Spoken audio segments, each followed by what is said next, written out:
Vous ne ramasserez plus jamais d'argent au sol après avoir vu cette vidéo. Le quartier de Guébéto, niché à la périphérie de la ville, s'éveillait chaque matin sous un concert de klaxons lointains et le bruit rythmé des vendeurs ambulants criant leurs marchandises.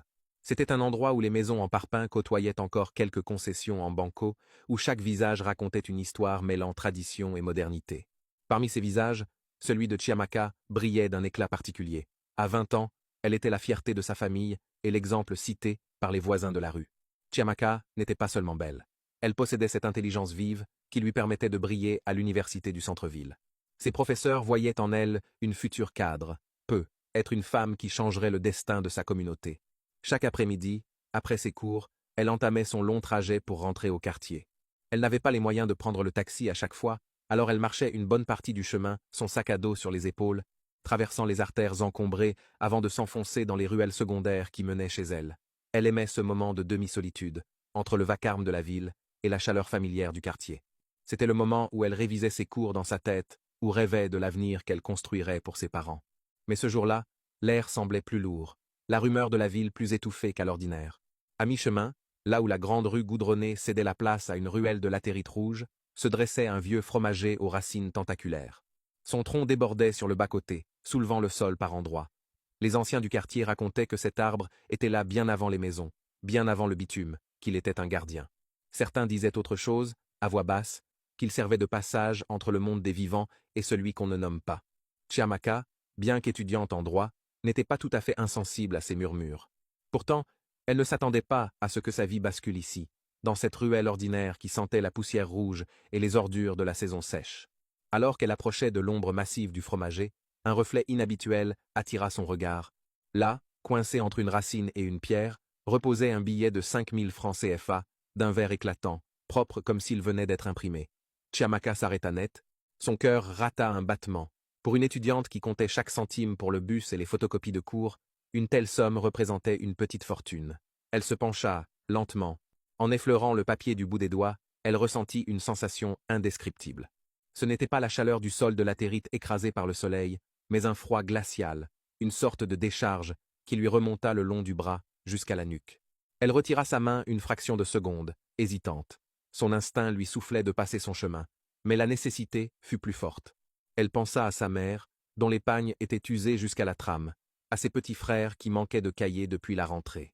Elle ferma les yeux, inspira profondément l'air chaud et poussiéreux de la ruelle, et glissa le billet au fond de sa poche de jean. Le reste du trajet se fit dans un silence étrange, intérieur.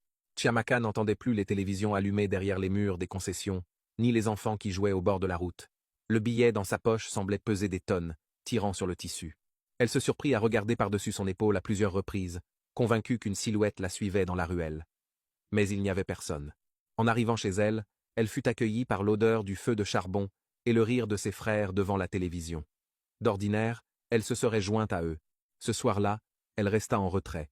Elle se sentait coupable, comme si elle avait commis un vol, alors qu'elle n'avait fait que ramasser quelque chose d'abandonné. Elle se coucha tôt, prétextant une fatigue due au partiel. La nuit ne fut pas reposante. Son sommeil fut peuplé de visions fragmentées. Elle voyait des ombres longues s'étirer sous le fromager. Elle entendait un murmure rauque qui semblait l'appeler par son prénom, distinctement, comme si quelqu'un se tenait tout près de son oreille. Elle se réveilla en sueur au milieu de la nuit, la main crispée sur son sac posé à côté du lit. L'argent était là, immobile, mais dans l'obscurité de la chambre partagée, le verre du billet semblait luire d'une aura malsaine, comme phosphorescent. Elle se rendormit finalement, mais son âme était déjà entrée dans une zone d'ombre. Le lendemain matin, la lumière crue du soleil qui entrait par le rideau de fortune chassa momentanément les terreurs nocturnes. Chiamaka se convainquit que ses craintes n'étaient que des superstitions, les reliquats d'une enfance trop nourrie de récits d'anciens. Elle avait 5000 francs, et elle allait les utiliser. Après une bouillie rapide, elle se dirigea vers le grand marché qui jouxtait le quartier, ce carrefour de vie où les couleurs des pagnes et les cris des marchands créaient une symphonie familière. Elle se fraya un chemin parmi la foule dense, se sentant investie d'une énergie nouvelle. Elle s'arrêta directement devant l'étal de M. Baudouin, un vendeur de vêtements réputé pour sa bonne humeur. « Chiamaka, la lumière de Gbéto, que puis-je faire pour toi ?» Elle désigna un pantalon en tissu léger qu'elle convoitait depuis des semaines. Simple, élégant, le genre de vêtement qui allait avec l'image qu'elle voulait donner d'elle-même à l'université, celui-ci. « Je le prends. » Le prix était de 3000 francs. Sans négocier ce qui surprit le marchand, elle tendit le billet de 5000. M. Baudouin le palpa machinalement, le tint à la lumière, et lui rendit sa monnaie. À cet instant, Chiamaka ressentit à nouveau cette brûlure froide, mais elle la balaya d'un sourire forcé. Avec le pantalon neuf dans son sac plastique et 2000 francs en main, Chiamaka se sentait euphorique, mais une faim soudaine et dévorante s'empara d'elle. Pas la faim ordinaire du matin. Son estomac se tordait comme s'il était vide depuis des jours entiers. Ses pas la menèrent naturellement vers le fond du marché, là où s'entassaient quelques gargotes de fortune sous des bâches bleues et vertes. Parmi elles, une la retint. Elle ne l'avait jamais remarqué auparavant, pourtant elle fréquentait ce marché depuis des années. C'était une petite baraque, en bois sombre, à l'écart du bruit principal, dont la bâche était d'un rouge passé. L'endroit était sombre, avec une lumière tamisée qui contrastait avec l'éclat brutal du dehors. En entrant, Chiamaka fut frappée par le silence. Les quelques clients présents mangeaient la tête baissée, sans un mot, sans le cliquetis habituel des couverts, sans les conversations à voix haute, qui sont l'âme de toute gargote de marché. Une serveuse s'approcha. Elle avait un visage figé, un regard qui semblait traverser Chiamaka plutôt que la voir. Sans demander sa commande, elle désigna simplement une table, près d'une fenêtre grillagée. « Je voudrais du riz et de la sauce. Avec de la viande », dit Chiamaka, sa voix tremblant légèrement malgré elle. La serveuse hocha la tête et s'éloigna sans bruit, ses pieds semblant ne pas toucher le sol de terre battée. Le plat arriva bien trop vite. Une assiette généreuse, fumante, dont l'odeur aurait dû lui mettre l'eau à la bouche. Chiamaka commença à manger avec une voracité qui lui était étrangère. La viande était tendre, les épices parfaites. Mais à mesure qu'elle avalait, le plaisir laissait place à un sentiment d'oppression grandissant. Chaque bouchée semblait peser dans son estomac comme du plomb fondu. Elle leva les yeux, les autres clients l'observaient maintenant. Leur regard était fixe, sans expression, sans vie. Elle voulait s'arrêter, mais son corps semblait agir de lui-même, portant mécaniquement la nourriture à sa bouche. Elle avait l'impression que ce n'était pas elle qui mangeait, mais que quelque chose à travers elle se nourrissait. La chaleur de la baraque augmenta brusquement, rendant l'air irrespirable. Elle but un grand verre d'eau, mais l'eau avait un goût métallique de sang et de terre rouge. Elle repoussa l'assiette, posa les 2000 francs sur la table, et se leva. En quittant la gargote, aucune voix ne lui dit au revoir. Le silence du lieu l'enveloppa comme un tissu humide jusqu'à ce qu'elle franchisse le seuil de la bâche. De retour à Gbéto, Chiamaka n'était plus la même. Le pantalon neuf qu'elle portait lui semblait maintenant gratter sa peau comme si le tissu était cousu d'épines invisibles. Elle s'enferma dans sa chambre. Sa mère, inquiète de ne pas l'avoir aidée à la cuisine, frappa à la cloison, en contreplaqué, qui servait de porte. « Chiamaka, ma fille, tout va bien ? » ?»« Oui, maman, je suis juste fatiguée. » Mais la vérité était qu'elle était terrifiée. Dans le petit miroir fendu posé sur sa table d'études, elle vit que son regard avait changé. L'étincelle de vie qui faisait sa réputation s'était éteinte, remplacée par un voile grisâtre. Ses joues semblaient s'être creusées en l'espace de quelques heures. Les jours suivants furent une descente silencieuse. Elle n'alla plus à l'université. Elle restait assise sur son lit, fixant le mur de parpaing. Chaque fois qu'elle essayait de prier ou de penser à ses examens, l'image du vieux fromager de la ruelle s'imposait à elle avec une netteté insupportable. Elle sentait une présence dans la chambre, une ombre qui se tenait toujours juste derrière elle, juste hors de sa vue, quel que soit l'angle où elle tournait la tête. Le billet était dépensé, mais la dette, elle, ne faisait que commencer. Une semaine après sa trouvaille, une impulsion irrésistible s'empara d'elle. Elle devait retourner à la gargote.